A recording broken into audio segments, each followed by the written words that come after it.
Hello, this is Rahul Hegde from BeetRoot, and our presentation will be about our e-commerce website called BeetRoot, and this is our logo.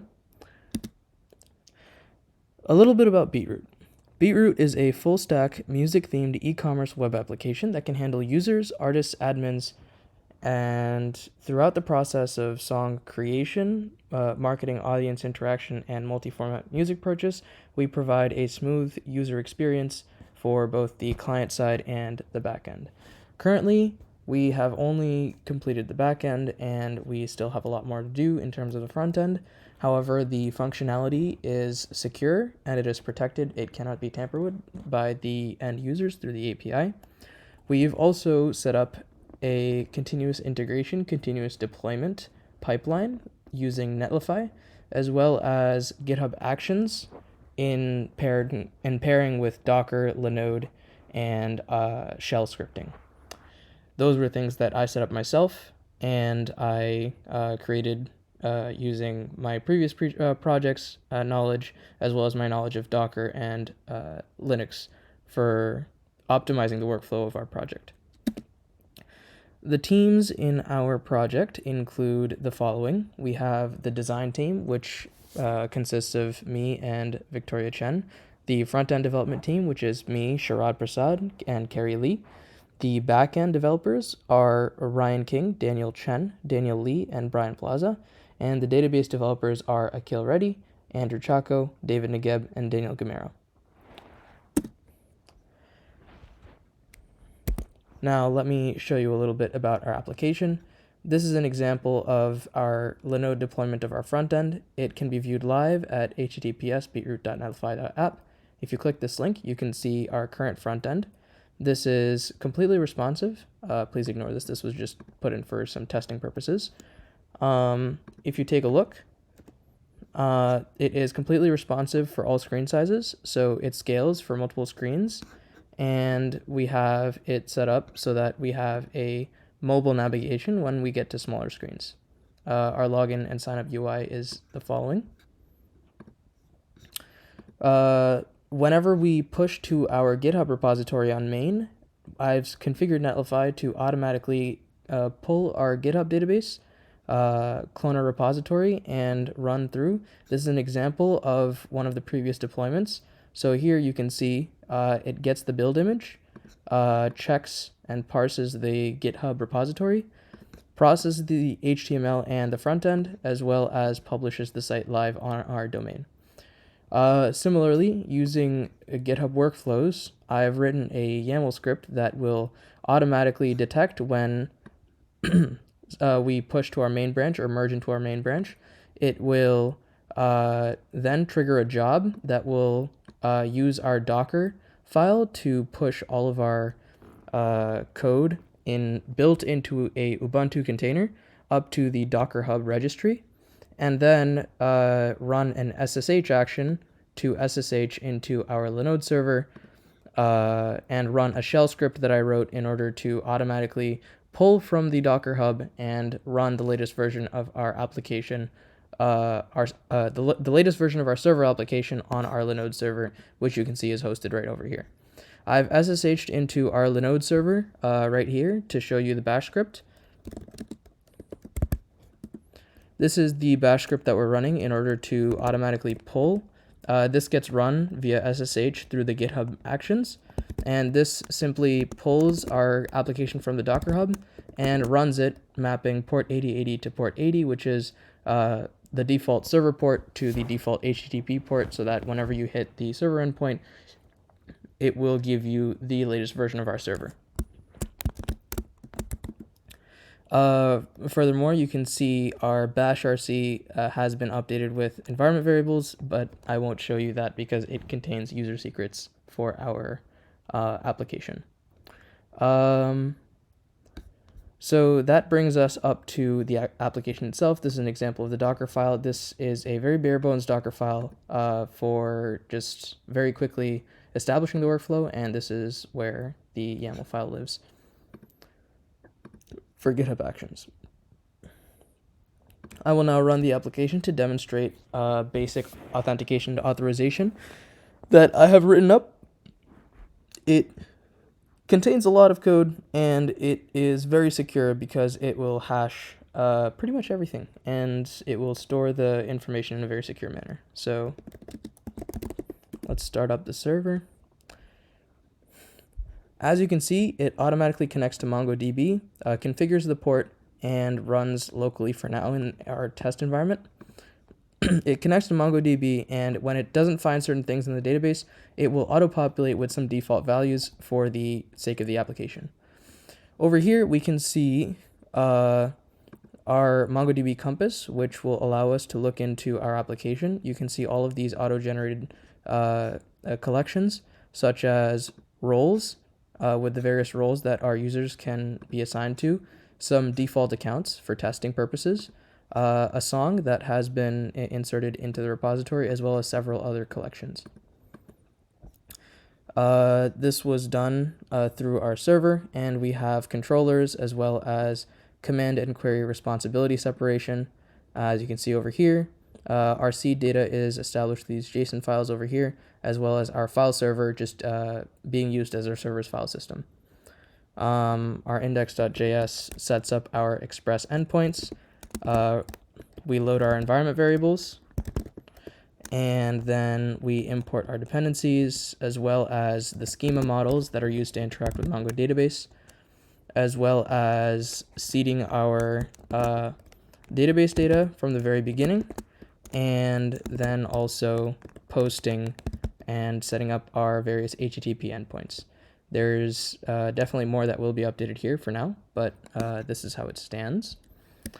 While our server is running, I can demonstrate a couple different ways of interacting, and we can see this here with some existing endpoints. So we can create a account using this endpoint, localhost 3000/register. Localhost 3000 is where our server is running, and we are hitting the register endpoint with a post request because we're creating an account.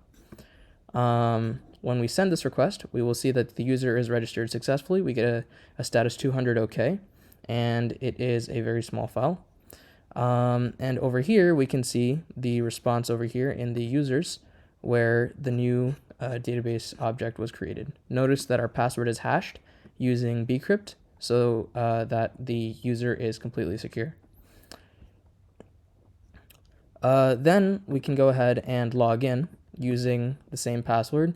This password is ran through the hashing algorithm in order to match up to the existing password on the database. And that way, when we log in, we get a success message as well as a JSON authentication token, which is used for all future authenticated requests. In other words, if you would like to access the features of a user, you must use that user's authentication token from when they logged in. So then this is used in future demonstrations as shown by Daniel Chen and Ryan Li and Ryan King later on for things such as posting comments as well as uploading and creating music listings. For the sake of time, we won't be able to show you all of our features. However, our application is production ready as of now, at least the backend, and we will continue to be updating it in the future, and we look forward to your feedback. Feel free to enjoy the rest of the presentation, and let us know how it goes.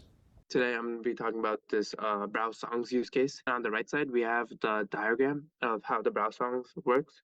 So the user is going to communicate with our BeetRoot system, which is going to communicate with our database, and then goes vice versa.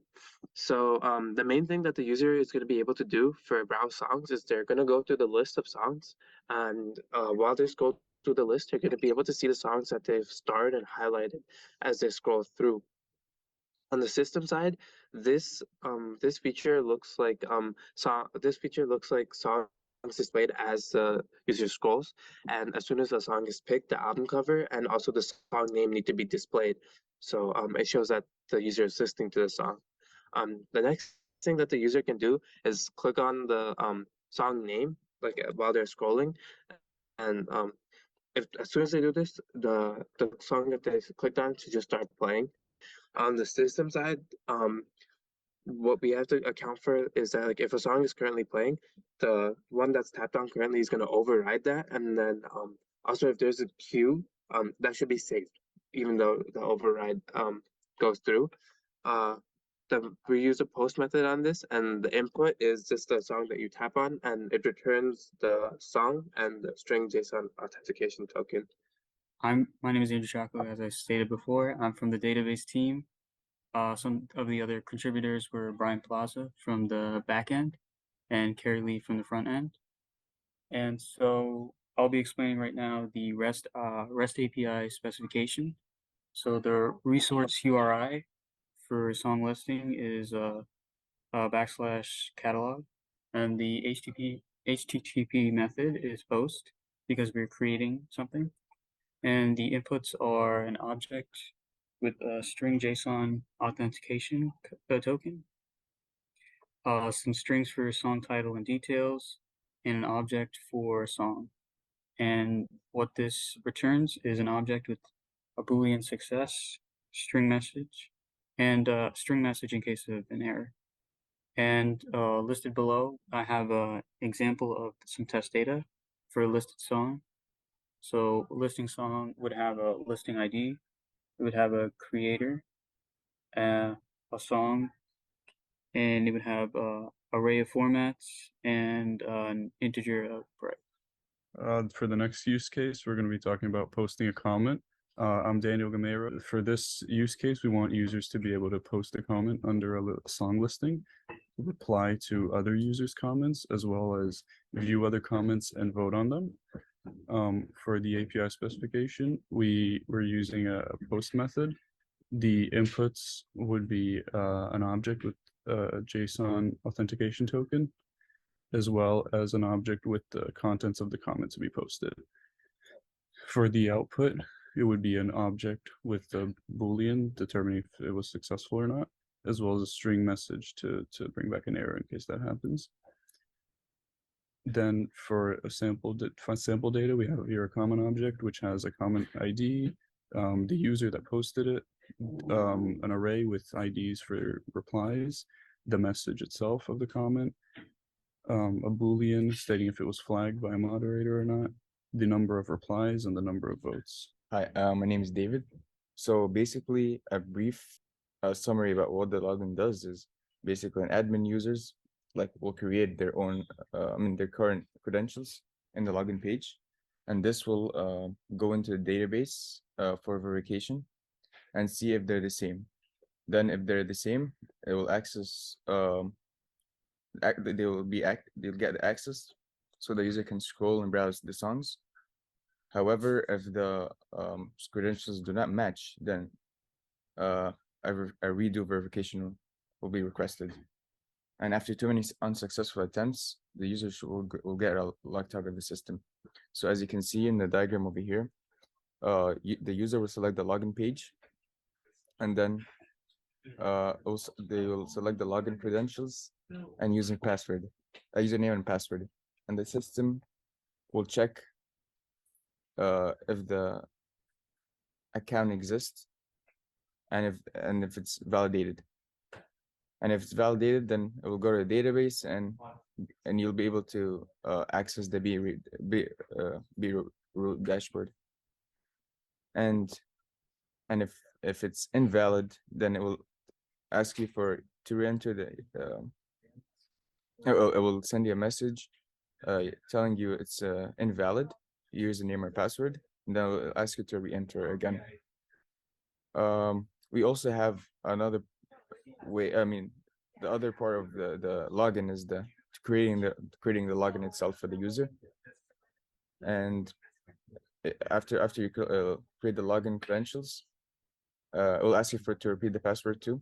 So, and then the system checks whether the user is the same and the password are identical, and then it will create those credentials and add them to the database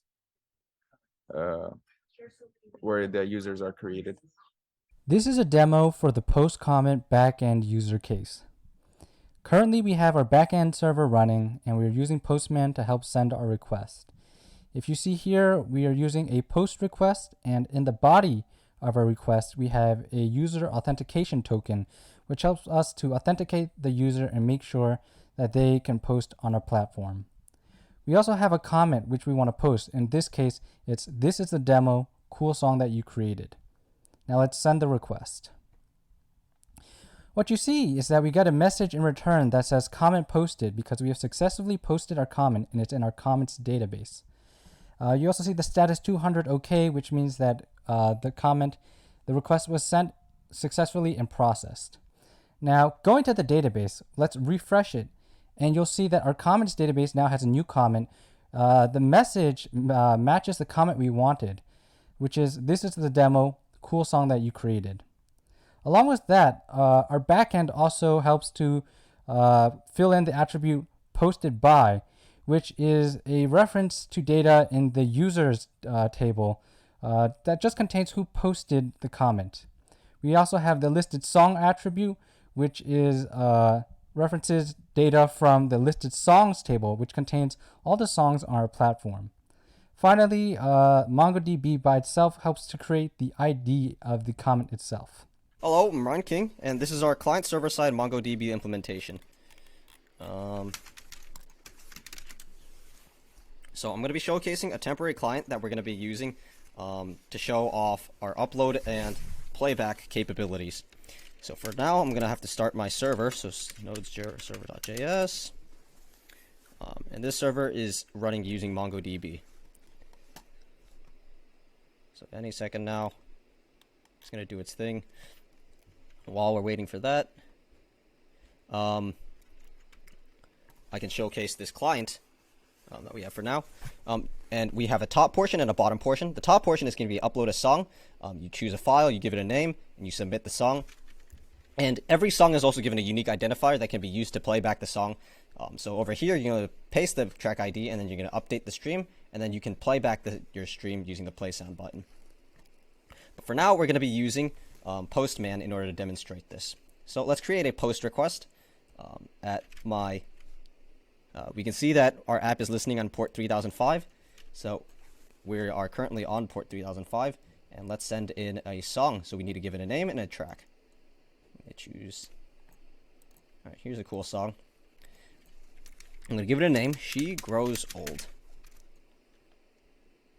Oh, and just to show that there's no trickery going on, there's nothing in the audio and there's nothing in the video files. All right, and let's send a request. And we can see now that our track has been uploaded successfully. And our track is also given a track ID. We can now copy this track ID and play it back. So now I can paste this into my track ID and I can update the stream. And we can see now that our stream has been updated with this audio buffer. This audio buffer is used to play back the song. So now if I press play sound, let's turn up the volume, I can now hear my song playing.